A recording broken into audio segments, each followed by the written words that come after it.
ਧੰਨ ਵਾਹਿਗੁਰੂ ਸਾਹਿਬ ਜੀਓ। ਰਾਗ ਸੂਹੀ ਮਹਲਾ ਪਹਿਲਾ ਕੁਛਜੀ। ਇਕ ਓੰਕਾਰ ਸਤਿਗੁਰ ਪ੍ਰਸਾਦ। ਮੰਝ ਕੁਚਜੀ ਅਮਾਵਨ ਦੂਸਰੇ। ਹਉ ਕਿਉ ਸੌ ਰਾਵਣ ਜਾਉ ਜਿਉ। ਇਕ ਦੋ ਇਕ ਚੜ੍ਹੰਦੀਆਂ ਕੌਣ ਜਾਣੈ ਮੇਰਾ ਨਾਉ ਜਿਉ।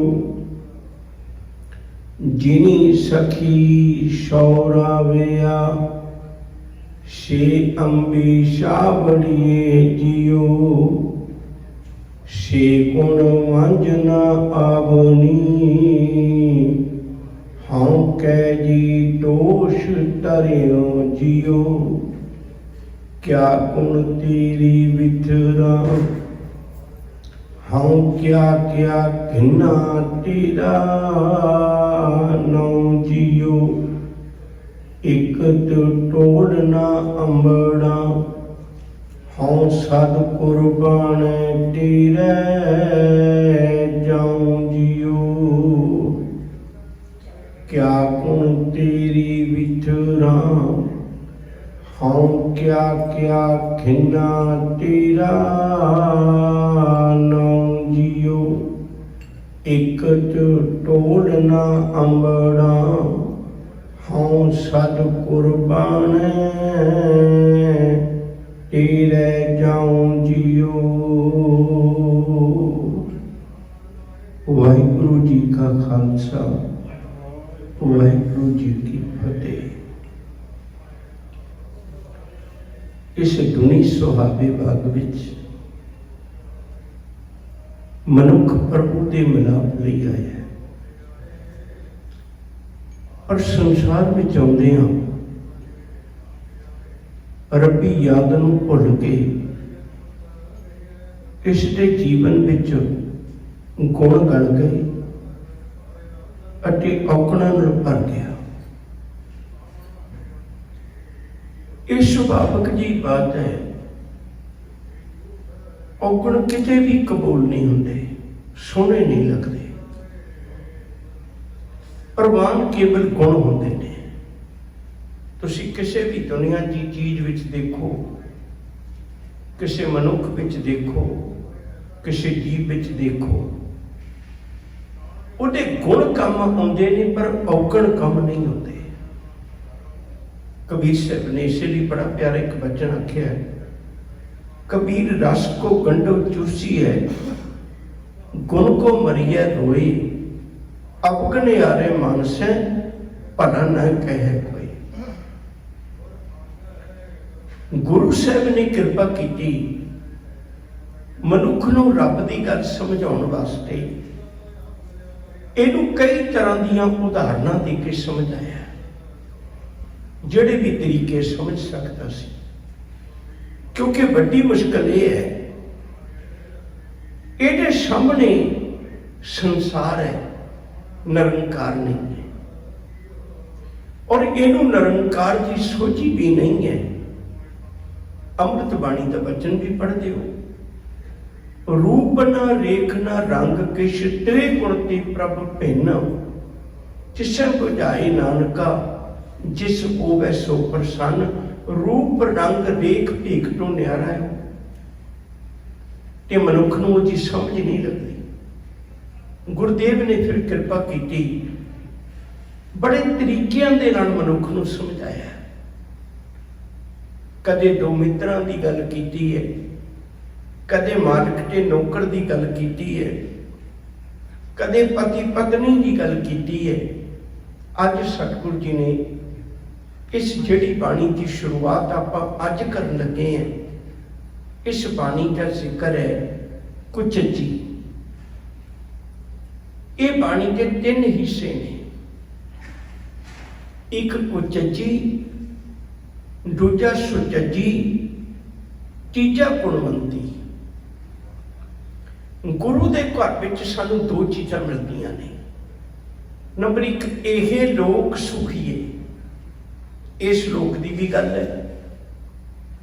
ਤੇ ਦੂਜੀ ਗੱਲ ਹੈ ਗੁਰੂ ਜੀਵਨ ਜੁਗਤੀ ਐਸੀ ਬਖਸ਼ਿਸ਼ ਕਰਦਾ ਹੈ, ਇਹਦਾ ਰੱਬ ਦੇ ਘਰ ਵੀ ਮੁੱਖ ਉਜਲਾ ਹੋ ਜਾਏ, ਪਰ ਲੋਕ ਸੁਹੇਲੇ ਵੀ ਕਰਦੇ, ਆਉਣ ਵਾਲਾ ਸਮਾਂ ਵੀ ਤਾਂ ਸਫਲ ਹੋ ਜਾਏ। ਇਸ ਲਈ ਹਜ਼ੂਰ ਨੇ ਕਿਰਪਾ ਕੀਤੀ, ਬਚਨ ਸਮਝਾਏ ਨੇ, ਬਖਸ਼ਿਸ਼ ਕੀਤੀ ਹੈ ਭਈ ਮਨੁੱਖ ਦੇ ਜੀਵਨ ਵਿੱਚ ਗੁਣ ਧਾਰਨ ਕਰਕੇ ਮਾਲਕ ਦੇ ਘਰ ਕਿਵੇਂ ਕਬੂਲ ਹੋ ਸਕਦਾ ਹੈ। ਕੁਚੱਜੀ ਵਾਲਾ ਬੰਦ ਵੀ ਲੰਮਾ ਹੈ, ਆਪਾਂ ਇਸ ਬੰਦ ਦੇ ਵੀ 3 ਹਿੱਸੇ ਕਰਕੇ ਵਿਚਾਰਨ ਦੀ ਕੋਸ਼ਿਸ਼ ਕਰਾਂਗੇ। ਅੱਜ ਇੱਕ ਹਿੱਸਾ ਉਹਦਾ ਮੈਂ ਤੁਹਾਡੇ ਨਾਲ ਸਾਂਝਾ ਕਰਨ ਲੱਗਾ। ਹਜ਼ੂਰ ਦੀ ਬਾਣੀ ਦੇ ਬੜੇ ਪਿਆਰੇ ਬਚਨ ਨੇ, 2 ਉਦਾਹਰਨਾਂ ਦਿੱਤੀਆਂ ਨੇ। ਕਹਿੰਦੇ ਇੱਕ ਸੁਚੱਜੀ ਹੈ, ਚੰਗੇ ਚੱਜ ਵਾਲੀ ਹੈ, ਚੰਗੇ ਆਚਾਰ ਵਾਲੀ ਹੈ, ਚੰਗੇ ਵਰਤ ਵਿਹਾਰ ਵਾਲੀ ਹੈ। ਇੱਕ ਕੁਚੱਜੀ ਭੈੜੇ ਚੱਜ ਵਾਲੀ ਹੈ। ਹੁਣ ਜਿਵੇਂ ਇੱਕ ਇਸਤਰੀ ਪਤੀ ਦੇ ਦਰ ਤੋਂ ਵਿਛੜ ਜਾਏ ਤੇ ਉਹ ਕਿਵੇਂ ਠੋਕਰਾਂ ਖਾਂਦੀ ਹੈ, ਉਸੇ ਤਰ੍ਹਾਂ ਦਾ ਜੀਵਨ ਉਸ ਮਨੁੱਖ ਦਾ ਜਿਹੜਾ ਰੱਬ ਦੇ ਦਰ ਤੋਂ ਟੁੱਟ ਗਿਆ। ਅਸੀਂ ਰੱਬ ਦੇ ਦਰ ਤੋਂ ਟੁੱਟੇ ਹੋਏ ਮਨੁੱਖ ਦੀ ਅਧਿਆਤਮਿਕ ਜ਼ਿੰਦਗੀ ਤਾਂ ਦੇਖ ਨਹੀਂ ਸਕਦੇ, ਸਾਡੇ ਕੋਲ ਅੱਖ ਨਹੀਂ ਹੈ, ਪਰ ਕਿਸੇ ਪਤੀ ਦੇ ਦਰ ਤੋਂ ਵਿਛੜੀ ਇਸਤਰੀ ਨੂੰ ਵੇਖ ਕੇ ਤੇ ਅੰਦਾਜ਼ਾ ਲਾ ਸਕਦੇ ਵੀ ਜਿਵੇਂ ਇਹਦਾ ਜੀਵਨ ਦੁੱਖਾਂ ਭਰਿਆ, ਇਸੇ ਤਰ੍ਹਾਂ ਉਸ ਮਨੁੱਖ ਦਾ ਜੀਵਨ ਦੁੱਖਾਂ ਭਰਿਆ ਹੁੰਦਾ ਹੈ ਜਿਹੜਾ ਮਾਲਕ ਦੇ ਚਰਨਾਂ ਤੋਂ ਵਿਛੜ ਜਾਏ। ਇੱਕ ਬੇਨਤੀ ਹੋਰ ਕਰਦੇ ਹਾਂ, ਫਿਰ ਆਪਾਂ ਅਗਲੀ ਗੱਲ ਸ਼ੁਰੂ ਕਰਾਂਗੇ। ਕਈ ਵਾਰੀ ਅਸੀਂ ਇਹ ਗੱਲ ਸੋਚ ਲੈਂਦੇ ਹਾਂ ਭਈ ਇਹ ਸ਼ਾਇਦ ਇਸਤਰੀ ਦੀ ਗੱਲ ਕੀਤੀ ਹੈ। ਨਹੀਂ ਪਿਆਰ ਵਾਲਿਓ, ਇਹ ਉਸ ਇਸਤਰੀ ਦੀ ਗੱਲ ਕੀਤੀ ਹੈ ਜਿਹਦੇ ਪਤੀ ਵਿੱਚ ਕੋਈ ਦੋਸ਼ ਨਹੀਂ ਹੈ। ਕਈ ਵਾਰੀ ਅਸੀਂ ਸਮਝਣ ਲੱਗ ਪੈਂਦੇ ਹਾਂ ਭਈ ਪਤੀ ਭਾਵੇਂ ਜੋ ਮਰਜ਼ੀ ਕਰੇ ਤੇ ਇਸਤਰੀ ਨੂੰ ਹੀ ਆਗਿਆਕਾਰੀ ਹੋ ਕੇ ਰਹਿਣਾ ਪੈਂਦਾ। ਨਹੀਂ, ਇਹ ਉਸ ਪਤੀ ਦੀ ਗੱਲ ਹੈ ਜਿਹਦਾ ਜੀਵਨ ਪਰਮੇਸ਼ਰ ਹੈ, ਨਿਰੰਕਾਰ ਹੈ, ਰੱਬ ਵਿੱਚ ਤੇ ਕੋਈ ਔਗਣ ਨਹੀਂ। ਜਿਹਦਾ ਪਤੀ ਪਰਮੇਸ਼ਰ ਵਰਗਾ ਹੈ, ਜਿਹਦਾ ਪਤੀ ਨਿਰੰਕਾਰ ਹੈ, ਕਿਉਂਕਿ ਉਹਦੇ ਵਿੱਚ ਤਾਂ ਕੋਈ ਔਗਣ ਨਹੀਂ ਨਾ, ਉਸ ਪਤਨੀ ਵਿੱਚ ਦੋਸ਼ ਹੈ। ਸਤਿਗੁਰੂ ਜੀ ਨੇ ਅੰਮ੍ਰਿਤਮਈ ਬਾਣੀ ਵਿੱਚ ਬੜੇ ਪਿਆਰੇ ਬਖਸ਼ਿਸ਼ ਕੀਤੀ ਵਿਚਾਰ। ਹਜ਼ੂਰ ਆਖਦੇ ਨੇ, ਕਹਿੰਦੇ ਪਹਿਲੀ ਗੱਲ, ਧਨ ਫਿਰ ਇਹਨਾਂ ਆਖਿਆਂ ਪਹਿਨ ਇਕੱਠੇ ਹੋਏ, ਏਕ ਜੋਤ ਦੋਈ ਮੂਰਤੀ ਧਨ ਫਿਰ ਕਈਆਂ ਸੋਈ। ਕਹਿੰਦੇ ਕੋਈ ਰਿਸ਼ਤਾ ਨਹੀਂ ਹੁੰਦਾ ਸੰਸਾਰ ਦੇ ਸਾਹਮਣੇ, ਤੁਸੀਂ ਪਤੀ ਪਤਨੀ ਵਾਂਗੂ ਵਿਚਰੋ, ਉਸ ਤਰ੍ਹਾਂ ਦੀ ਸਮਾਜਿਕ ਪੱਧਰ ਤੇ ਆਪਣੇ ਵੱਲੋਂ ਵਿਚਰੋ, ਪਰ ਤੁਹਾਡੀ ਅੰਦਰੂਨੀ ਸਾਂਝ ਨਾ ਹੋਵੇ। ਕਹਿੰਦੇ ਜੇ ਉਹ ਸਰੀਰਕ ਤੌਰ ਤੇ ਭਾਵੇਂ 2 ਹੋਵਣ, ਪਰ ਅਧਿਆਤਮਿਕ ਤੌਰ ਤੇ ਉਹਨਾਂ ਦੀ ਸੋਚ ਇੱਕ ਹੋਵੇ, ਉਹ ਪਤੀ ਪਤਨੀ ਕਹਾਉਣ ਦੇ ਹੱਕਦਾਰ ਨਹੀਂ। ਇੱਕ ਵਚਨ ਹੋਰ ਧਿਆਨ ਵਿੱਚ ਰੱਖਿਓ, ਸਹੁਰੇ ਢੋਈ ਨਾ ਲਹੈ, ਪਈਏ ਨਾਹੀ ਠਾਉ, ਨਾਨਕ ਧਨ ਸੁਹਾਗਣੀ। ਕਹਿਣ ਲੱਗੇ ਆਪਣੇ ਆਪ ਨੂੰ ਆਪੇ ਹੀ ਸੁਹਾਗਣੀ ਬਣਾ ਕੇ ਬੈਠੀ ਹੋਈ ਹੈ। ਸਹੁਰੇ ਢੋਈ ਨਾ ਲਹੈ, ਪਈਏ ਨਾਹੀ ਠਾਉ, ਨਾਨਕ ਧਨ ਸੁਹਾਗਣੀ। ਕਹਿਣ ਲੱਗੇ ਫਿਰ ਬਾਤੜੀ ਨਾ ਪੁੱਛੀ, ਧਨ ਸੁਹਾਗਣ ਨਾਉ। ਕਹਿੰਦੇ ਪਤੀ ਗੱਲ ਵੀ ਨਹੀਂ ਪੁੱਛਦਾ ਤੇ ਆਪਣੇ ਆਪ ਨੂੰ ਆਪੇ ਹੀ ਸੁਹਾਗਵਤੀ ਦੱਸੀ ਜਾਂਦੀ ਹੈ। ਫਿਰ ਬਾਤੜੀ ਨਾ ਪੁੱਛੀ, ਧਨ ਸੁਹਾਗਣ ਨਾਉ। ਨਹੀਂ ਭਲੀਏ, ਇਵੇਂ ਸੁਹਾਗਵਤੀ ਨਹੀਂ ਬਣਿਆ ਜਾਂਦਾ।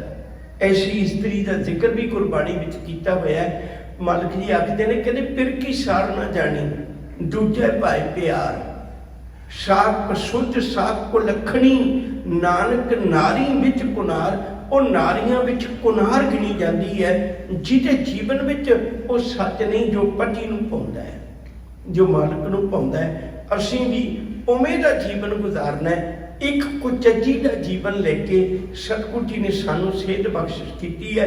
ਕਹਿੰਦੇ ਇਵੇਂ ਤੇਰਾ ਰਿਸ਼ਤਾ ਰੱਬ ਨਾਲ ਤਾਂ ਬਣਨਾ ਭਲਿਆ ਜੇ ਤੇਰਾ ਪਿਆਰ ਰੱਬ ਨਾਲ ਹੋਇਆ, ਜੇ ਤੇਰੇ ਅੰਦਰੂਨੀ ਰਿਸ਼ਤਾ ਰੱਬ ਨਾਲ ਹੋਇਆ। ਬਾਹਰੀ ਤੌਰ ਤੇ ਸ਼ਿੰਗਾਰ ਕਰਿਆ, ਬਾਹਰੀ ਤੌਰ ਤੇ ਕਰਮ ਕਾਂਡ ਕਰਿਆ, ਤੂੰ ਪਤੀ ਦੀਆਂ ਨਜ਼ਰਾਂ 'ਚ ਪ੍ਰਵਾਨ ਨਹੀਂ ਹੋ ਸਕਦੀ ਜਿੰਦੇ। ਇੱਕ ਬੜਾ ਪਿਆਰਾ ਬਚਨ ਡਾਕਟਰ ਜਸਵੰਤ ਸਿੰਘ ਨੇਕੀ ਨੇ ਇੱਕ ਗਾਥਾ ਲਿਖੀ ਹੈ ਇਸ ਗੱਲ ਨੂੰ ਸਮਝਾਉਣ ਵਾਸਤੇ। ਤਵੱਜੋ ਦੀ ਕੇ ਸਮਝੋ। ਇੱਕ ਰਾਜਾ ਸ਼ਿਕਾਰ ਖੇਡਣ ਚੱਲਿਆ। ਪਤਨੀ ਨੇ ਤਿਆਰੀ ਕੀਤੀ, ਤਿਆਰੀ ਕਰਕੇ ਤੇ ਉਹਨੂੰ ਸ਼ਿਕਾਰ ਖੇਡਣ ਵਾਸਤੇ ਭੇਜਿਆ। ਸਮਾਨ ਉਹਦਾ ਪੈਕ ਕੀਤਾ ਸਾਰਾ। गली गली पूछ लिया भी कितना कुछ समा लगेगा। उन्हें दस दिता भी करीब 7-8 दिन लग सकते ने। मैं राज के कामां चों रुझेवियां चों वखरा होके कुछ दिन गुजार के आना चाहना, फिर मैं वापस आ जाऊंगा। वो चला गया, कुदरती भाना वरतिया, ਉਹਦਾ मन मनुकर हो गया कि बिचे छड़ के वापस आ गया।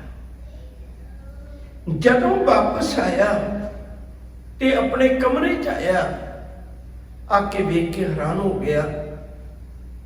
ਉਹਦੇ अपने घर विच ਉਹਦੀ इस्त्री ਉਹਦੇ बैडरूम ਦੇ ਵਿੱਚ कोई परपुरख सुता पिया जो एक पति वेख नहीं सकता। उन्हें वेखिया, वापस आ गया। रानी सवेरे उठी आराम नाल, जदों उठ के उन्हें अपने उत्ते पाई हुई लोई देखी, चादर वेखी ते हैरान हुई भई आह चादर जे मैं पैक करके राजे ने दिती है, ये इत्थे किवें? अपने आप नूं संभालिया, भज के थल्ले उतरी ते उतर के नाल दे नौकरां नूं पुछदी है भई रात राजा आ गया? वो कहण लगे आ गया। कित्थे सुता सी? कहण लगे दूजे कमरे च सौ गया सी। सुता तां नहीं पर दूजे कमरे च सी। रानी ने बड़ी शर्मिंदी हुई, सोचिया जिन्हें जदों अखां नाल अखां मिलणगियां पता नहीं फांसी देगा, किसी जलाद कोलों कतल करवाएगा, पता नहीं किहो जी सजा देगा। आखिरकार दिन चढ़िया, रानी ते राजे का मिलाप होया। राजा उवें ही मिलिया जिवें उन्हें कुछ ना देखिया होवे। रानी बड़ी हैरान हुई, बार बार सोचती है भी कपड़ा वही है जो मेरे ते पाया होया है, ते पर इन्हें मैनू कहा कुछ नहीं। सोचिया दिन है, नौकर चाकर ने इन्हां सामने कुछ नहीं कहना चाहता होएगा। रात भी गुजर गई, दिन भी गुजर गया, हफ्ते गुजर गए, महीने गुजर गए, साल गुजर गए। हैरानी की गल है, राजे ने अपने वरत विहार विच एक कणके जिन्ना भी फर्क नहीं पाया, उवें प्यार करता रहा। कदे इजहार भी नहीं किया, कदे प्रगटावा भी नहीं किया, कोई गल कीती ही नहीं। रानी नूं गलती का एहसास होया, उन्हें अपने जीवन को सुधार लिया। लमेरी उम्र गुजार के अज राजा दुनिया तो चलिया। उहदे बैड कोल बैठी रानी ज़ारो ज़ार रो रही है, बहुत रो रही है। राजे ने हौसला दिता, कहता भलीए रोंदी, इन्ना रोंदी क्यों है तू? आखिरकार आपां उम्र हंडाई है, हुण बजुर्ग हो गए हैं, 90 साल की उम्र हो गई है, हुण एडों उपर की क्यों है? दूजी गल, राज भाग आपां ने हंडाया, इज्जत मान सन्मान रब ने सब कुछ दिता है। तेरी औलाद बड़ी लायक है, तू रानी है, महारानी है, तेनू किस गल की कमी है? इन्ना क्यों रोनी है? रानी ने एक गल कही, कहने लगी साइया मेरे को सब कुछ है, मेरे को सब कुछ है। राज भाग है, औलाद बड़ी नेक है, सारा कुछ है मेरे को, पर मेरी पापण दे पापां दे उत्ते, मेरी औगणे आरी दी औगणा दे उत्ते पर्दा पाउण वाला तुर चलिया। ओ साइया सारी जिंदगी मेरे ते पर्दा पा के रखण वाले आ, मेरे को पति तुर चलिया जिन्हें इतने औगण वेख के भी मैनू कदे दुरकारिया नहीं। सच करके जाने, मैं एक बेनती करा तुहाडे चरणों में, धार्मिक जिंदगी च 3 पड़ाव मनुख की जिंदगी चाहते हैं। सब तो पहला पड़ाव है अपने औगण दिस जाना, ये सब तो पहला पड़ाव है। दूजा पड़ाव है जिंदगी च अपने औगणा के सुधार लई उपराला करना। तीजा पड़ाव है अपने मालिक के चरणों च अपने औगणा नूं कबूल करके ते बेनती करना, मालिक जी मेरे जीवन विचों कढ दिओ। तुसीं जदों भी बाणी पढ़ोगे गुरुआं विच ये औगण नहीं मना, ये औगण तां साडीआं तस्वीरां ने। आ शब्द असीं पढ़ लैने हैं पर अपने अंदर नहीं वेखदे। कदे आ शब्द पढ़दे होया अपने अंदर झात मारियो जी, हम अवगण भरे एक गुण नाई, अमृत छाड़ वेखै वेखाई, माया मोह भरम पै भूडे, सुचदारा सो प्रीत लगाई। एक उत्तम पंथ सुनियो गुर संगत, तेह मिलंत जम त्रास मिटाई। एक अरदास पाठ कीरत की, गुरु रामदास राखो शरणाई। सतगुरु तेरे दर ते तां आया, तू मेरे औगण वेख लेना पर किसी नूं दसदा नहीं। तेरे कोल तां आया, तू जितने मर्जी औगण होवन ते उन्हां ते पर्दा पा देना है। सब धन कहो गुर सतगुरु, गुर सतगुरु जित मिल हर पर्दा कचिया। तू धन है सतगुरु, मेरे इतने औगण वेखदा होया भी मेरा पर्दा कच लेना है। अज दा शब्द सतगुरु जी ने कृपा की साडे दिलों के बूहियां नूं खड़काया है। किते दरवाजा खोली जाए, किते गुरु चरणों च जुड़ी जाइए, किते अरदास पैदा हो ही जाए। राग सोही महला पहला कुचजी।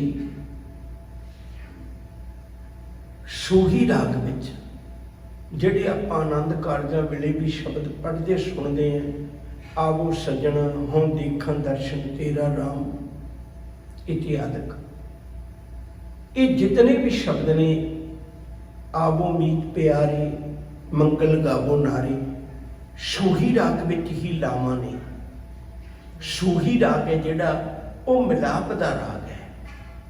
इहदा सवेरे 9 तो लैके 12 बजे तक गाउण दा वक्त है। ताई पुराने बजुर्ग जिहड़े सानूं कहा करते सन भी आनंद कारज 12 बजे तो पहला पहला करवा लो। ये नहीं सी भी समा उस तो बाद सोग का चल पैंदा, ये असीं भरम बना ले। असल में राग नूं ये गाउण दा वक्त 12 बजे तक है।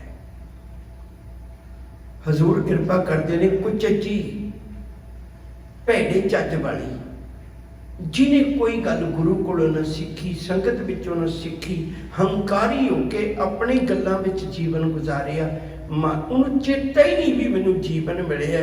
जीवन देण वाले का भी कदे शुक्र कर। ये पहला पक्ष है जदों अपने औगणा नूं महसूस किया। मैं एक बार फिर दोहरा दियां, गुरु चरणा बंदा सारी जिंदगी कोई लड़ाई लड़ता भी तुसी गल तो मैं ठीक है, सारी जिंदगी लड़ाई लड़ता किसी भी गल च देख लो। पर जदों गुरु चरणा चाहता है ना, सब कहते तो लड़ाई गलत है तेरी। एक है हम नहीं चंगे बुरा नहीं कोई, ये कहना बहुत औखा है, बहुत औखा है। पढ़नवत नानक तारे सोए, मैं हूं नहीं चंगा, सतगुरु सारा संसार भला है। मेरे बाबा मैं बोरा, सब खलक सियानी, सारे सियाने ने। मंझ कुचजी अमावन टोसड़े, ये मुल्तान की लहंदी बोली है। थोड़े शब्द उस तरह के तुहानूं लगणगे। मंझ का मतलब मैं कुचजी है, भैड़े चज वाली है, नहीं मेरे च कोई अकल। अमावण, अबावण का अर्थ होंदा जिहड़े विच समा ना सकण, भाव बहुत ज्यादा। दोषड़े का मतलब होंदा दोष ऐब, हे वाहिगुरु जी, मैं एक ਉਹ ਕੁਚੱਜੀ ਹੈ ਜਿਹਦੇ ਵਿੱਚ ਅਥਾਹ ਔਗਣ ਨੇ, ਜਿਹੜੇ ਮੇਰੇ 'ਚ ਸਮਾ ਵੀ ਨਹੀਂ ਸਕਦੇ। ਇੰਨੇ ਔਗਣ ਨੇ ਜਿਨ੍ਹਾਂ ਨੂੰ ਮੈਂ ਲੁਕਾ ਕੇ ਵੀ ਨਹੀਂ ਰੱਖ ਸਕਦੀ, ਇੰਨੇ ਔਗਣ ਨੇ। ਮੇਰੇ ਲੁਕਾਉਣ ਦੀ ਸਮਰੱਥਾ ਤੋਂ ਵੀ ਬਾਹਰ ਹੋ ਗਏ। ਹਾਂ ਕਿਉਂ ਸ਼ੌ ਰਾਵਣ ਜਾਉ ਜੀਓ, ਕਿਉਂ ਦਾ ਮਤਲਬ ਕਿਵੇਂ। मैं हूँ दस पति नूं किवें मिलाप हासिल कर सकनी,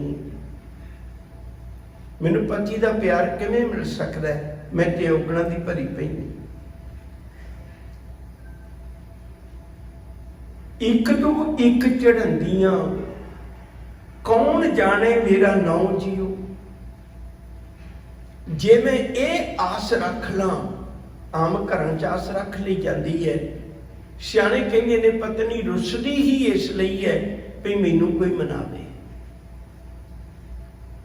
आम घरां विच ते पति ते पत्नी एक एक रिश्ता है। पत्नी उड़ीक करती है भी मेरे तो बिना मेरे पति का प्रशादा पानी क्रिया कर्म कौन करेगा, मैनू मनाएगा। पर कहंदे धार्मिक दुनिया च भी बड़ी बड़ी मुश्किल है।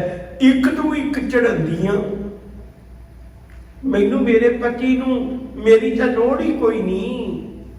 एक तो एक सोहने जीवन वाले उहदे कोल ने, एक तो एक चढ़ंदियां सोहने तो सोहने जीवन वाले उहदे कोल ने। उहदे कोल तां बाबा दीप सिंह वर्गे, उहदे कोल तां भाई मनी सिंह वर्गे, उहदे कोल तां सुखा सिंह महताब सिंह वर्गे, उहदे कोल तां सुबेग सिंह वर्गे, अज दी करनी वाले भाई गुरदास वर्गे, बाबे बुढ़े वर्गे एक तो एक चढ़ती कला च ने। उहदे कोल तां मेरी वारी कित्थे होनी है मना।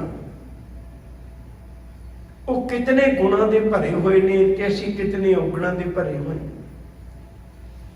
एक तो एक चढ़ंदियां कौन जाने मेरा नौ जियो।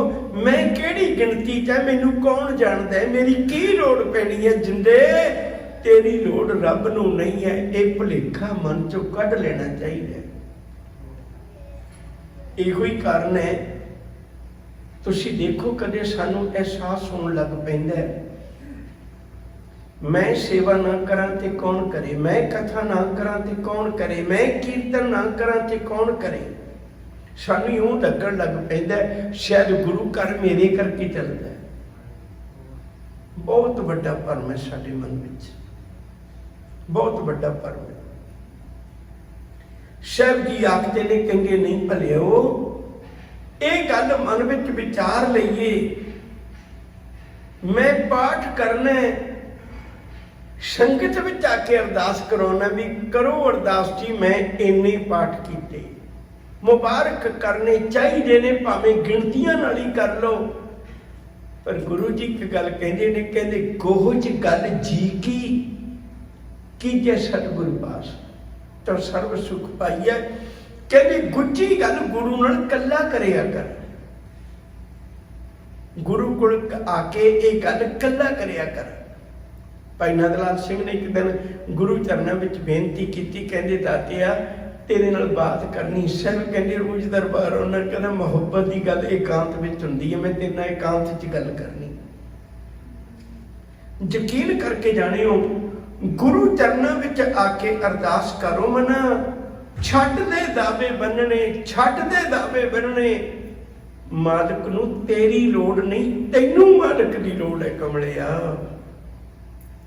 फिर भाई नंद लाल सिंह का एक बचन है बड़ा प्यारा, वो कहते नौकरां दियां मंडियां लगदियां ने, मालकां दियां मंडियां नहीं लगदियां। मालिक नौकर खरीदिया करते ने, नौकर कदे मालिक नहीं खरीदते। हंकार छट दे मना, जिनी सखी सौ राविया से अंबी छावड़िए जियो। कहते जिन्हों ने अपने मालिक नूं रिझा लिया, रब नाल प्यार पा लिया, वो तो इवें ने जिवें अंब की छां थले बैठी हो। स्पैशल इस दरख्त का जिक्र क्यों है, बड़ा स्नेहा है गुरु की बाणी विच। कहते उहदा कारण यह है, बाकी जिन्ना भी फल है ना आपां खाने हैं, उहदा रस नहीं माणदे। तुसीं कदे देखिओ संतरा खाइए, सेब खाइए, कुछ भी खाइए, एक बारी मूँह च पा के उन्होंने दोबारे कट देइए तो दोबारे मूँह च पाउण ते जी नहीं करता। सभ्य तौर पर भी आपां बैठे इकट्ठे खा रहे होइए तो छक रहे होइए तो दोबारे पाउण नूं जी नहीं करता।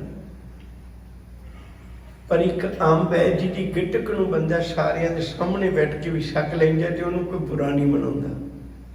रस लैके हजूर कहंदे ने मालिक जी ਜਿਹੜੇ तेरे दर ते भा गए ਉਹ ਤਾਂ ਮੈਨੂੰ ਹੀ ਊਂ ਲੱਗਦੇ ਨੇ ਜਿਵੇਂ ਅੰਬ ਦੇ ਰੁੱਖ ਥੱਲੇ ਬੈਠੇ ਸੁੱਖ ਵੀ ਮਾਣਦੇ ਨੇ ਛਾਂ ਦਾ ਤੇ ਤੇਰੇ ਦਰਖਤ ਤੋਂ ਦਿੱਤੇ ਹੋਏ ਫਲ ਦਾ ਆਨੰਦ ਵੀ ਮਾਣਦੇ ਨੇ। ਉਹ ਦੋਵੇਂ ਚੀਜ਼ਾਂ ਮਾਣਦੇ ਨੇ। ਉਹ ਇਵੇਂ ਨੇ ਜਿਹੜੇ ਆਪਣੇ ਮਾਲਕ ਦੇ ਦਰ ਤੇ ਭਾ ਗਏ, ਮੈਨੂੰ ਤਾਂ ਇਵੇਂ ਲੱਗਦੇ ਨੇ ਮਾਲਕ ਜੀ ਉਹਨਾਂ ਕੋਲ ਪਰਲੋਕ ਦੇ ਸੁੱਖ ਵੀ ਨੇ, ਉਹਨਾਂ ਕੋਲ ਲੋਕ ਦੇ ਸੁੱਖ ਵੀ ਨੇ, ਉਹਨਾਂ ਕੋਲ ਆਤਮਾ ਦੇ ਸੁੱਖ ਵੀ ਨੇ, ਉਹਨਾਂ ਕੋਲ ਸਰੀਰਕ ਸੁੱਖ ਵੀ ਨੇ। ਦਾਤਿਆ ਮੈਂ ਕੁਚੱਜੀ ਕਿੱਥੇ ਜਾਵਾਂ ਦੱਸ। ਸ਼ਬਦੀ ਆਖਦੇ ਨੇ ਛੇ ਗੁਣ ਮੰਝ ਨਾ ਆਵਨੀ ਹਉ ਕਹਿ ਜੀ ਦੋਸ਼ ਧਰਿਓ ਜੀਓ। ਉਹ ਵਾਲੇ ਗੁਣ ਜਿਨ੍ਹਾਂ ਨੇ ਆਪਣੇ ਪਤੀ ਨੂੰ ਰਿਝਾ ਲਿਆ ਉਹ ਮੇਰੇ ਵਿੱਚ ਨਹੀਂ ਆਏ। ਹੁਣ ਮੈਂ ਦੋਸ਼ ਕਿਹਨੂੰ ਦਵਾਂ? ਦੇਖੋ ਗੁਣ ਨਾ ਧਾਰਨ ਕਰਨੇ ਤਾਂ ਮੇਰਾ ਦੋਸ਼ ਹੈ ਨਾ, ਇਹ ਤਾਂ ਸਿੱਧਾ ਸਿੱਧਾ ਮੇਰਾ ਦੋਸ਼ ਹੈ। ਮੈਂ ਕਿਸੇ ਕੋਲੋਂ ਕੋਈ ਗੁਣ ਨਹੀਂ ਧਾਰਨ ਕੀਤਾ ਜਦ ਕਿ ਜ਼ਰੇ ਜ਼ਰੇ ਵਿੱਚੋਂ ਮੈਨੂੰ ਗੁਣ ਮਿਲਦਾ ਹੈ। ਗੁਰੂ ਨੇ ਤਾਂ ਇੱਕ ਕੁੱਤੇ ਚੋਂ ਰੱਬ ਦੇ ਮਿਲਾਪ ਦੀ ਗੁਣ ਦੀ ਗੱਲ ਕਰ ਲਈ। ਸੁਆਮੀ ਕੋ ਗ੍ਰਿਓ ਜੋ ਸਦਾ ਸੁਆਨਤਾ ਜਿਤਨੀ ਨਿਤ ਨਾਨਕ ਇਹ ਵਿਦ ਹਰ ਭਜੋ ਇੱਕ ਮਨ ਹੋਏ ਇੱਕ ਚਿੱਤ। ਤੂੰ ਗੁਰੂ ਕੁੱਤਿਆਂ ਚੋਂ ਵੀ ਗੁਣ ਲੱਭ ਲੈਣਾ, ਤੂੰ ਕੋਇਲ ਚੋਂ ਵੀ ਗੁਣ ਲੱਭ ਲੈਣਾ, ਤੂੰ ਸ਼ੰਖ ਚੋਂ ਵੀ ਗੁਣ ਲੱਭ ਲੈਣਾ, ਮੈਨੂੰ ਸੰਗਤ ਵਿੱਚੋਂ ਵੀ ਨਹੀਂ ਲੱਭਦੇ। ਦੋਸ਼ ਕਿਹਨੂੰ ਦਿਆਂ? ਆਪਣੇ ਆਪ ਨੂੰ ਦੋਸ਼ ਹੈ। ਸ਼ਬਦ ਜੀ ਆਖਦੇ ਨੇ ਕਿਆ ਗੁਣ ਤੇਰੇ ਵਿਥਰਾ ਹਉ ਕਿਆ ਕਿੰਨਾ ਤੇਰਾ ਨਾਉ ਜੀਓ। ਮੈਂ ਕਿਹੜੀ ਤੇਰੀ ਗੱਲ ਕਰਾਂ, ਕਿਹੜੇ ਤੇਰੇ ਗੁਣਾਂ ਨੂੰ ਬਿਆਨ ਕਰਾਂ, ਕਿਹੜਾ ਤੇਰਾ ਨਾਮ ਲਵਾਂ, ਮੈਨੂੰ ਦੱਸ ਮੇਰੇ ਮਾਲਕ ਜੀ। ਇੱਕ ਟੋਲ ਨਾ ਅੰਬੜਾ ਹਉ ਸਦ ਕੁਰਬਾਨੇ ਤੇਰੇ ਜਾਉ ਜੀਓ। ਟੋਲ ਦਾ ਅਰਥ ਹੁੰਦਾ ਵਸਤੂ। ਇੱਕ ਵੀ ਵਸਤੂ ਮੇਰੇ ਕੋਲ ਅਜਿਹੀ ਨਹੀਂ ਹੈ ਜਿਹੜੀ ਤੇਰੇ ਚਰਨਾਂ ਵਿੱਚ ਭੇਟਾ ਕਰਕੇ ਤੇਰਾ ਮੇਰੇ ਮਿਲਾਪ ਦਾ ਸਾਧਨ ਬਣ ਜਾਏ, ਤੇਰੇ ਮੇਰੇ ਦੂਰੀ ਨੂੰ ਕੋਈ ਖਤਮ ਕਰ ਦੇਵੇ। ਬਸ ਇੰਨੀ ਬੇਨਤੀ ਕਰਨੀ ਹੈ, ਮੈਂ ਤੇਰੇ ਤੋਂ ਕੁਰਬਾਨ ਜਾਣੀ ਹੈ। ਆਓ ਪਿਆਰਿਓ, ਅੱਜ ਦੇ ਸ਼ਬਦ ਦਾ ਇਤਨਾ ਕੁ ਬੰਦ ਉਹ ਸਾਨੂੰ ਦੱਸਦਾ ਮਨਾ ਦੁਨੀਆ ਨੂੰ ਤੇ ਬਹੁਤ ਵੇਖਣਾ ਹੈ। ਕਦੇ ਆਪਣੇ ਆਪ ਨੂੰ ਵੀ ਵੇਖ, ਆਪਣੇ ਔਗਣਾਂ ਨੂੰ ਵੇਖ, ਫਿਰ ਅਰਦਾਸ ਪੈਦਾ ਹੋਵੇਗੀ।